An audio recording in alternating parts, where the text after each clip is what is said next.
m'appelle Cécile Jaglin-Grémont-Pré, je dirige le centre hospitalier universitaire d'Angers. Je suis Céline Schnebelen, je suis directrice en charge de la prévention de la santé publique et des relations ville-hôpital au CHU d'Angers. Professeur Alexis Descata, moi je suis donc médecin hospitalier au CHU d'Angers et je m'occupe avec Céline Schnebelen de la prévention au sein du CHU.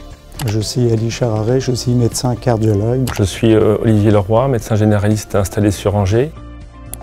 Au CHU d'Angers, on travaille depuis plusieurs années sur la santé des professionnels de santé et cet axe de travail fait partie de l'ADN de notre politique institutionnelle en matière de prévention et de promotion de la santé.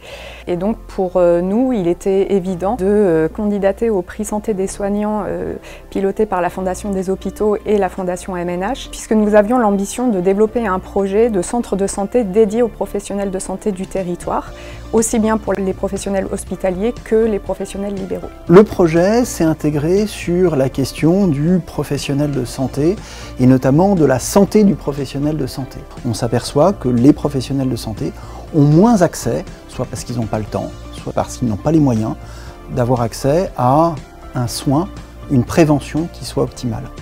Et c'est pour ça qu'on a voulu réparer cette injustice en répondant à ce prix. Ce projet s'inscrit dans une politique de prévention plus large que nous conduisons à l'échelle du CHU d'Angers et dont nous avons souhaité dédier un volet à nos professionnels de santé. Nous avons 9000 professionnels différents au sein du CHU d'Angers et nous avons développé pour eux un programme qui s'appelle Avicenne, comme habitude de vie saine, et qui est dédié à la prévention de leur santé. Donc on a lancé une grande enquête auprès des professionnels du CHU en 2022, dans lequel ils ont priorisé les actions qu'ils souhaitaient voir développées par l'établissement. 92% des répondants à l'enquête nous ont dit qu'ils aimeraient pouvoir disposer d'un centre de santé dédié.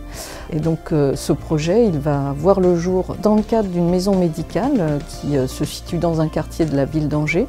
Et donc les professionnels de santé, qu'ils soient libéraux ou qu'ils soient hospitaliers, vont pouvoir avoir une réponse à leurs préoccupations dans ce cadre-là. Donc nous sommes extrêmement heureux d'être lauréats de ce prix santé des soignants. L'argent de ce prix va permettre de soutenir l'investissement en équipement pour ce centre de santé dans l'idée d'avoir une offre de soins préventive. L'idée n'est pas de se substituer à des médecins traitants qui assurent une offre de soins du quotidien. L'aspect territorial du projet, pour qu'il soit aussi ouvert aux professionnels libéraux, est certainement un aspect innovant de notre démarche.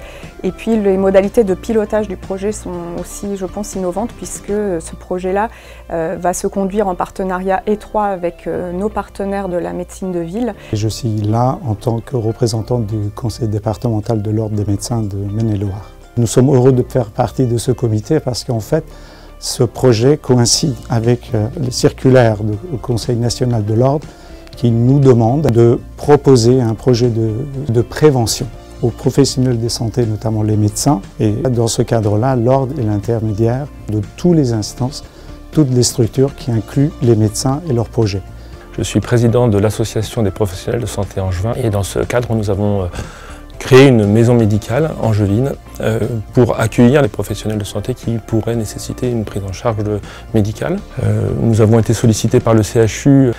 On s'est inscrit dans cette démarche parce qu'il nous semblait important de pouvoir être en même temps soutien de ceux qui soignent. Pour pouvoir bien soigner, il faut être aussi soi-même en bonne santé. Notre maison médicale est aujourd'hui sur une phase expérimentale. On espère que celle-ci pourra se pérenniser puis se construire de nouvelles pistes et de nouvelles orientations qui pourraient être duplicables dans d'autres structures et d'autres territoires que celui du 49. Notre objectif à terme, c'est bien sûr d'évaluer l'adhésion des professionnels. Il faudra également qu'on mesure quelles sont les attentes en termes de panier de soins, puisque dans l'enquête qu'on avait conduite, on a pu mesurer le fait que certains professionnels avaient des soucis de santé pour lesquels ils ne trouvaient pas de réponse dans le cadre de leur suivi habituel. Merci à la Fondation des hôpitaux et à la Fondation MNH d'avoir choisi notre projet comme premier lauréat du prix Santé des soignants.